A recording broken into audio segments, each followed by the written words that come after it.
তোমরা টাকা টুকা নিছে নি? টাকা টুকা করো নাই,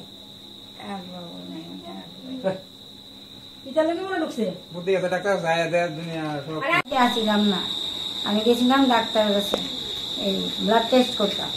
তারপরে আইসি আয়া দেখি তখন 3:30 বাজে। আয়া দেখি আমি গ্রিল খুলি, সামনেটা সব বন্ধ। গ্রিল খুললাম, দরজা খুলা, দিয়ে পেছনে সব খোলা, আমার গোদরেজ খোলা, আমার লকার খোলা, তারপরে দরজা সব খোলা। ইট একটা, তারপরে একটা আছে লাকড়ি আছে, মোটা একটা লাকড়ি দিয়ে সব আমার দরজা ভাঙছে, ভাঙতে তারপরে ঘরে ঢুকছে। অনেক কি আছে না আছে আমি অক্ষণ পর্যন্ত দেখছি না।